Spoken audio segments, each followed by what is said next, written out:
Hi guys, it's Mark Zickery, Mr. Sci-Fi, also Mark Zickery of Space Command, and we have hit 100,000 subscribers. Thank you, thank you, thank you. Spread the word, comment, praise us to the skies.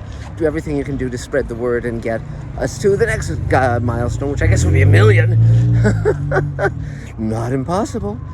So, I wanted to talk today about Dune 2, Denis Villeneuve's sequel to this wonderful world of Arrakis and so on and so forth, and Paul Atreides. Now, if you missed it, go back a few Mr. Sci-Fi entries and you'll see my Dune Rarities video, which has a link to the amazing 3-hour version of David Lynch's Dune, which is much closer to what he intended. It's a much, much, much, much better film. It has wonderful things in it. I highly recommend it. Great casting, great design, great costumes, great everything. It really was a masterpiece that should have been allowed to be what it was. The visual effects were compromised. Many things were compromised, but there are great, great things to appreciate in it. And particularly David Lynch's vision. This is right after he did Eraserhead and then Elephant Man, and before he did Blue Velvet and Twin Peaks and so forth. So it's very early in his career, but definitely has many, many things to prize and value in it. So now we get to Dune 2, Denis Villeneuve. And I wanted to actually see it twice before I commented on it, because there's a lot to chew in this film. Now, in my heading, I say, masterpiece or train wreck. It's certainly not a train wreck, and it's close to a masterpiece. It's funny, we live in times when if a movie just kind of is good, if it just kind of does everything it's supposed to do, it's a masterpiece. Simply because so many movies are so incompetently made and structured and written and so forth. So here's my thoughts about all of this stuff. It's a very good movie, and it's well worth watching. And I saw it both in IMAX and in 35 millimeter, where the seats move in accordance to what's happening on screen. IMAX probably gives you a little bit better screen size and resolution and so forth. Not bad to see it in that, but if you can just see it in standard format, I'm sure that will be fine too, depending on your tastes and determination to be a fanatic. Timothée Chalamet, I was a little dubious about him in the first Dune movie because he seemed like such a little boy, running like a girl, and his little tippy toes and no muscles. But he's rising to the task. He's beefier here. He's more commanding. I mean, this obviously was the plan. So he does a good job. And Jessica, the actress who plays his mother, she's very, very good. It's an interesting thing because the screen time for a number of the characters is different in the second movie because there's more characters to serve. And so, for instance, Javier Bardem's character of Stilgar gets a lot more time, and he does a great job. He's terrific, and much more memorable than the actor who David Lynch cast in that role, but who is not memorable, particularly Everett McGill. He's okay, but the fight scenes are much better than in David Lynch's version. We've come to an era where fight scenes are a lot more heated and intense, and that serves this well. Design elements are very, very good in this, and yet you do see the influence of the strong influence of David Lynch's version in terms of visual design. Certain things are better. The ornithopters are much better, and but the visual design elements for the Emperor are not as strong. Christopher Walken is one of my favorite actors, but he doesn't have a lot to do here. I thought Jose Ferrer was more distinctive and seemed more like sort of an egotistical buffoon, and with his machinations. So and Virginia Madsen was very, very beautiful as the Princess Irulan in David Lynch's version. Certainly, the actress playing Irulan here is very, very good. I loved her in Midsummer. And beyond that, one problem I have a bit is with Zendaya. Now, Chani has always been a very difficult role because she's in Frank Herbert's book. She's just kind of the girl in a certain way, and she's not as distinctive as Paul's mother, Jessica, who comes across as a very strong character. What they've tried to do with Zendaya is beef up her role, make her a warrior. That seems sort of like the go-to in this new age of action TV shows and movies, where you just make the girl a warrior, and that substitutes for character development. But and I'm being unfair, but they did the same thing in Shogun, by the way, which I've been watching and enjoying. But she's good, she's solid, she's committed. I just don't feel the heat between her and Timothée Chalamet. It just doesn't kind of resonate like Deckard and the actress in Blade Runner, who is so wonderful as Rachel. And but that's okay. But it's well intentioned. It works. It plays. It's fine. Not to worry. Baron Harkonnen, David Lynch's Baron Harkonnen is extremely fun and very spirited.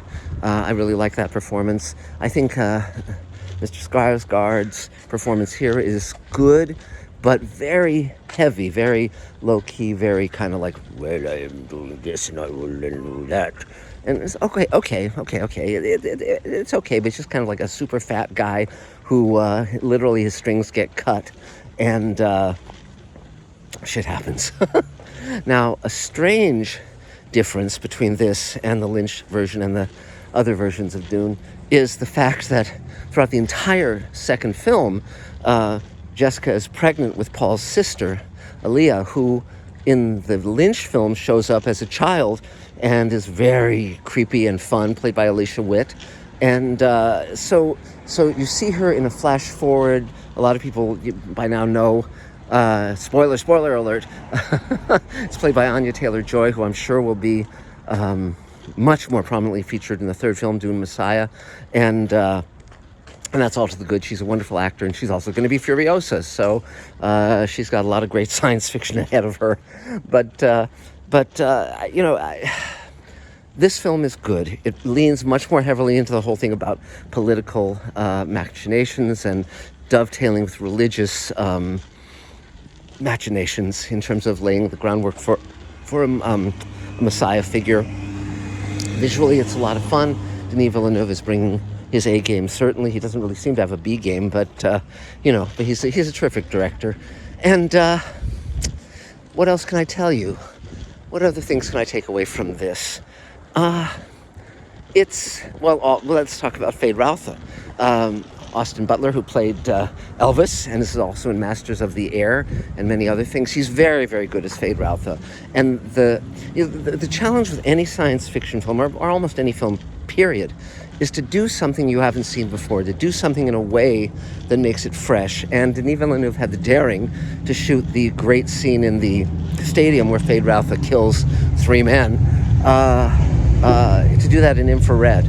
And it gives the skin, a lot of people comment on this, it gives the skin a strange translucence, and the idea of Fade Routha to have black teeth really works. I mean, it's a risky move that might seem ridiculous, but it actually works.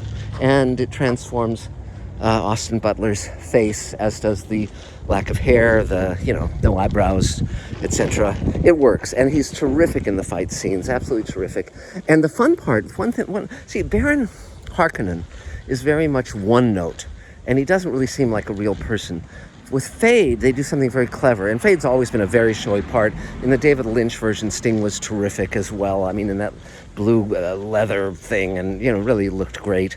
But here, Fade is killing these 3 guys in the stadium as he's being named a baron, and at one point he turns off his shield and throws the device away. So it's actually a fair fight between him and his victim, basically, and it shows that he's not only crazy and evil, but also brave, and genuinely brave. And that was very interesting. And Austin Butler's thinking through the role, and he's giving it layers and dimension. And I really liked his performance. I thought he was well matched for Timothée Chalamet, and the fight scene at the end is really, really great. Sandworms are really well done, of course. I liked them in the Lynch version too. What else can I tell you about? Josh Brolin's okay, but Freddie Jones was terrific. in David Lynch's version. Many of the actors in David Lynch's version are just great. And there's also the Dune and Children of Dune TV miniseries. They suffer from low-cost visual effects and low-cost visual design in general.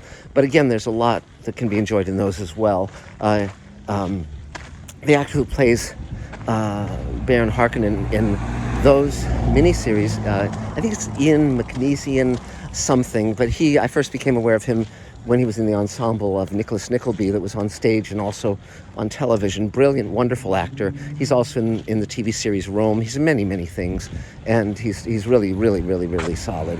But I think overall, my recommendation is yes, it's a very skilled movie. It's a very good movie. Go see it. You'll enjoy it. It's 2 hours and 40 minutes or whatever, but it goes very quickly. It doesn't seem to be tedious. And Denis Villeneuve apparently is going to do the third book, or the second book, Dune Messiah, the third movie. And I think that's a wise choice, because Frank Herbert's idea always was that following a supposed prophet or a messianic figure or even a political leader who's popular, in this case he was thinking about John F. Kennedy, can lead people to terrible, terrible results, terrible things happening. And certainly in the world now we're seeing a lot of those kind of things, and it's dreadful. And the misuse of power, and but here and abroad. But but I think that in a way the sequel, Dune Messiah, is the culmination of the story, at least Paul's story, and so I'll be very curious to see how Denis Villeneuve pulls that off. So now I'm planning on posting a picture with this as the thumbnail. We'll see if it works. But I some time ago, I was eating at one of my regular restaurants, and a guy came in, and I recognized him, so I went up and introduced myself and gave him a copy of Space Command, and it was Denis Villeneuve. So he was very gracious. I think he's really got his heart in the right place. And oh, by the way, the music in the movie is very, very good too, Hans Zimmer.